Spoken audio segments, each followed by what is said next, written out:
Welcoming you all to the last but the best session of the day. We have two interesting case snippets, challenging diagnosis but easy treatment. The first case snippet will be by Dr. V.S. Shankar Narayanan.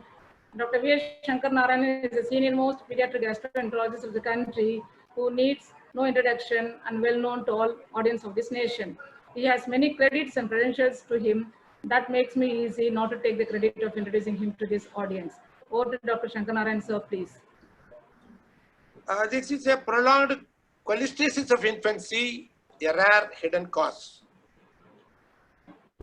4 months, male infant, firstborn, non-consanguineous parents, no family history or severe history of liver disease, throughout bottle-fed baby. Prolonged progressive jaundice, abdominal distension, high colored urine staining diaper for the past 2 months. Referred to as after investigation as intrahepatic neonatal cholestatic syndrome, lab tests over, including ultrasound. Antenatal, natal, and postnatal uneventful history. Birth weight was 2.8, almost normal. Growing well. When the child came, it was 5.2 at 4 months of age. Well looking, not sick, icteric, growth and development normal, no dysmorphism, no stigmata of intrauterine infection, not irritable, no bleeding, no edema, no ascites. Arthal opinion was normal. Abdomen, mild distension, no anterior wall veins or flanks free, and of course, moderate 6 cm, firm, smooth, start page liver, liver span 11 cm, spleen was tipped. Rectal swab test using a cotton swab, intermittent pale stool for about 2 days, and of course, dark yellow urine. The child came with a battery of investigation. CBC was normal. Liver showed elevated enzymes. Cholestatic enzymes were high. And of course, GGTP was also high. Albumin globulin ratio was normal. Prothrombin time INR was normal. Septic screening, thyroid test, urine protein, TARC, HIV, blood culture, everything was normal. Ultrasound was slightly hyperechogenic. Otherwise, no portal hypertension, no free fluid, gallbladder was normal. We have to do the liver biopsy with vitamin K 2 days. We have taken up for the liver biopsy, which showed a uniform diffuse lobular disarray, portal tract expansion, significant inflammatory cells, foci giant cell transformation. Also showed a stainable copper, which was loaded, copper associated proteins in hepatocytes and macrophages. Why there is such a high copper load in the liver?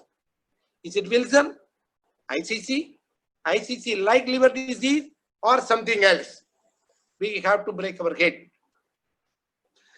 We did all the serum copper, urine copper levels, which were high, but serum ceruloplasmin was normal. Copper in the liver, if you want to know, some amount of copper can also be seen in neonatal liver biopsies. Idiopathic transient neonatal hepatitis usually resolves by 3 months of age. Persistent cholestatic jaundice within 3 months of life with abundant copper in the liver merits definitely evaluation to rule out some congenital metabolic copper related liver disease. There was no evidence of cholestasis on liver biopsy. We have inquired from that. Is it Wilson? No severe history, no family history, normal ceruloplasmin, age of onset, all points against. But the mimicker, as we have brought in here, is copper loaded liver copper stain is possible, urine and serum copper was high. So as such, with this information, the Wilson is unlikely. Further history we evaluated, we were able to find in the baggage, since they came from other corner of the country, so from Kanyakumari, we were able to find 2 copper tumblers and bottles, and we found that copper tumblers were used throughout to prepare, to store the formula milk since birth due to its perceived health benefits. There are 2 things which I need to know. Immediately stop using the copper tumblers. We added oral zinc and the child was followed up. We followed up for nearly 1 year and now it is going to be 2 years now. And throughout the child, first 3 months they came monthly, then 3 monthly they came. You can imagine from the chart that with a conjugated hyperbilirubinemia, elevated enzymes, copper levels, ceruloplasmin normal, urine copper is on the higher side on 4th month. By 12 months, the child gradually, the jaundice disappeared, the liver regressed, the child was growing well, clinically asymptomatic, the liver regressed. Yeah, encouraging news that the child continues to be normal, symptomatically, clinically, as well as biochemically. So far, what is it that we have done? By 1 year of age, we have done a repeat biopsy. The liver lobular architecture came to normal, portal expansion shrink, and of course, no giant cell formation, minimal ballooning, bridging residual fibrosis, and significant HPE improvement as per the thing, as we have shown that we are able to see the periportal fibrosis here throughout, and then we are able to see some fibrous tissue here and there, residual, and almost the liver cells are forming to a normal architecture.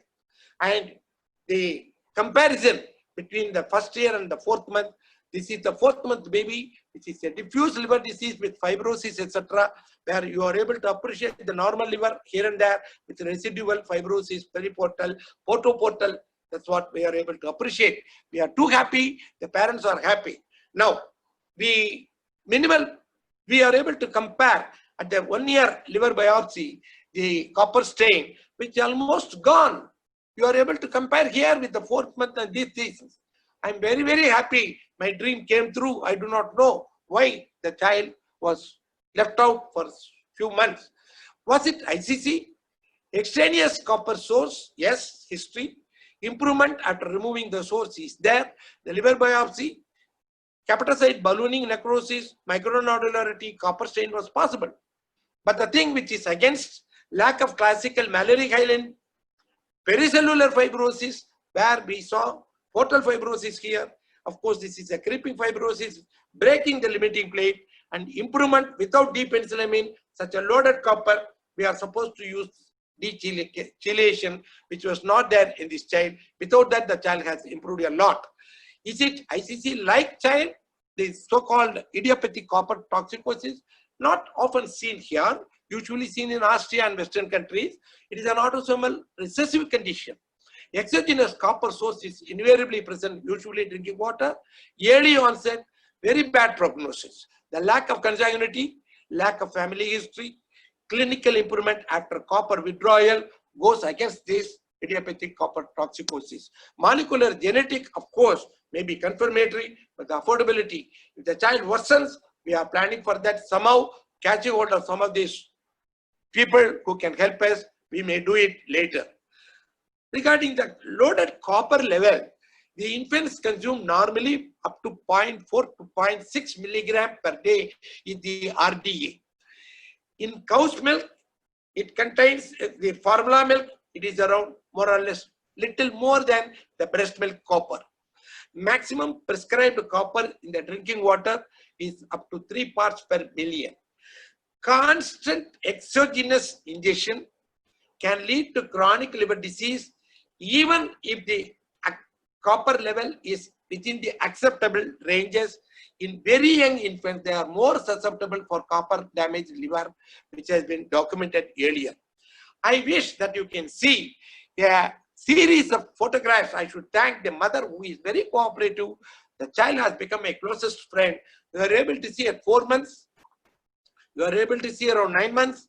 You are able to see by 1 year, 1 year. And now the latest photograph where the pediatrician told me, who happens to be a nutritionist, Dr. Elizabeth, said the liver has almost regressed.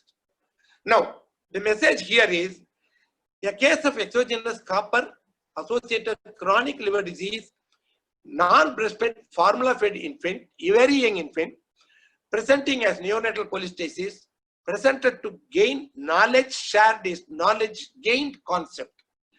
Case snippet on difficult to diagnose. Yes, we had some difficulty in diagnosing. Unless we saw the copper tumbler from the baggage, it will be very, very difficult, and it was easy to treat. I should thank my entire team in our department, Srinivas, Dr. Rakesh Manohar, the registrar, and our fellow Sivanandan, who has helped us in working up and helping me to prepare the slides. Thank you, thank you, thank you. Treatment will be with Dr. Jagdish Menon. Dr. Jagdish Menon is a very young and dynamic pediatric gastroenterologist from Rela Institute of Medical Science and Liver Transplant Center, Chennai. Over to Dr. Jagdish, please. Thank you. The second case of the session, we have a 15-year-old boy who is a resident of Tamil Nadu who came to us with a pain abdomen of 3 months duration, which was mainly noted on the right hypochondria, which was dull aching, which was not colicky, not radiating to the back, and the child had interruption of sleep due to the pain. He also had loss of appetite subsequently, 1 month after the onset of pain. In the negative history, the child never had any features of chronic liver disease like jaundice, GI bleed, ascites, or encephalopathy. Past history was non-contributory. There was no significant history in the family of any illnesses. The child had a normal development. On examination, the child's height was normal. The child had features of malnutrition, which was like the weight being less than -3 Z scores. The vitals were stable. The child didn't have icterus, clubbing, lymphadenopathy. No other stigmata of cirrhosis could be seen. The liver was palpable 2 centimeters below the right costal margin, but was firm in consistency. The spleen was moderately enlarged 5 centimeters below the left costal margin. There was no free fluid inside the abdomen on examination. The other systems were normal. So with respect to the above clinical scenario, first possibility of a chronic liver disease was kept.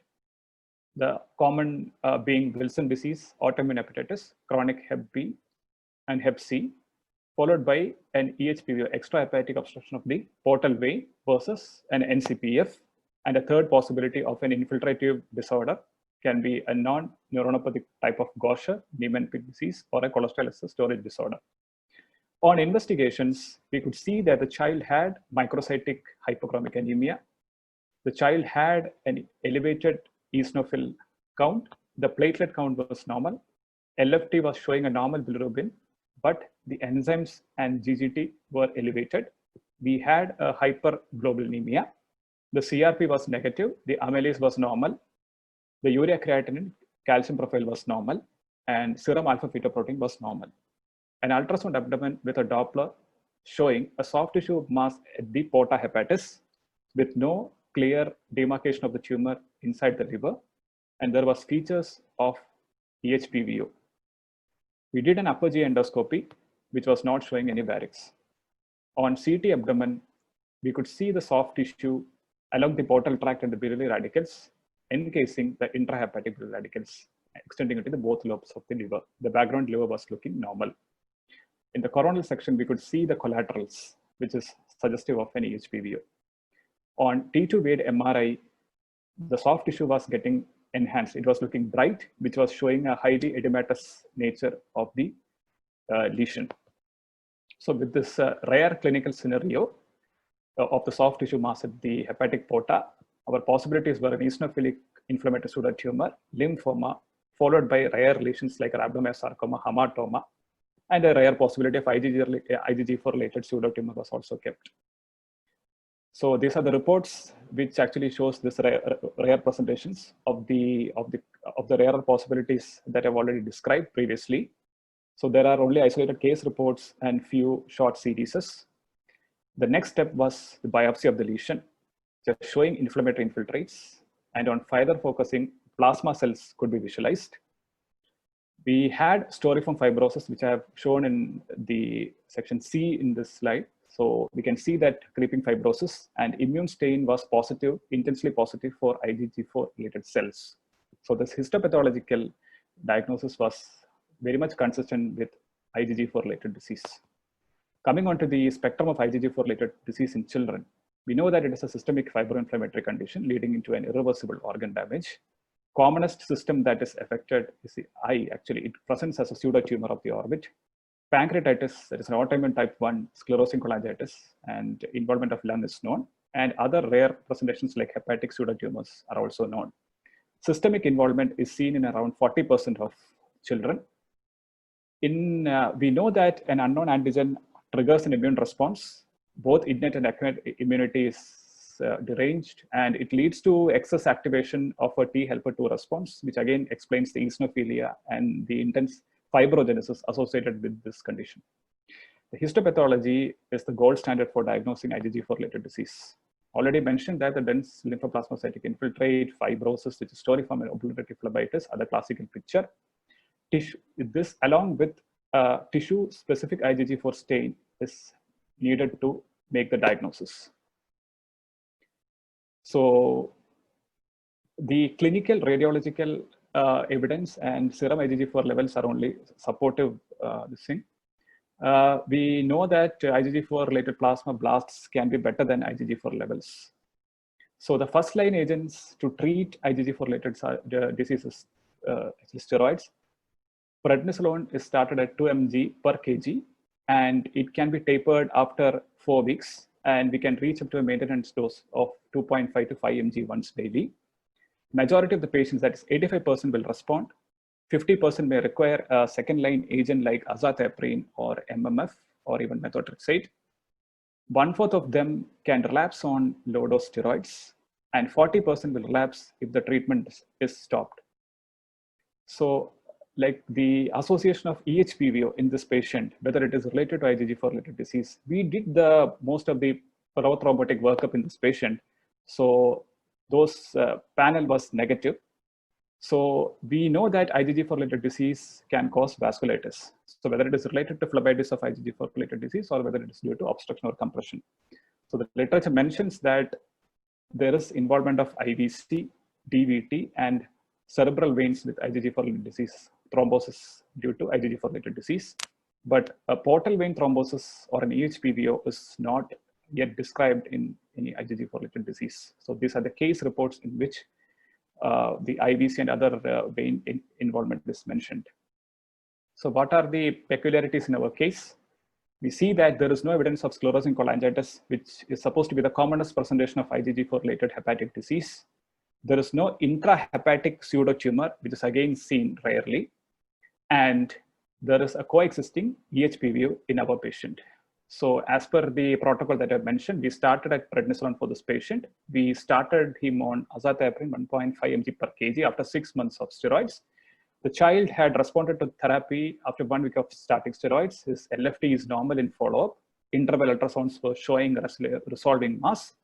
The follow-up MRI was actually showing a decreased size of the lesion with a decreased signal intensity, which actually shows interval resolution of the lesion. The take-home message, IgG4 related disease can have varied manifestations, actually protein manifestations. It can present only with hepatobiliary involvement. It is an important recognized cause for arterial and venous thrombosis. Eosinophilic pseudotumors could be due to an IgG4 related disease. Serum IgG4 levels are not a reliable marker, and the disease has a good response to steroids, but we need to be careful for the relapse of the disease.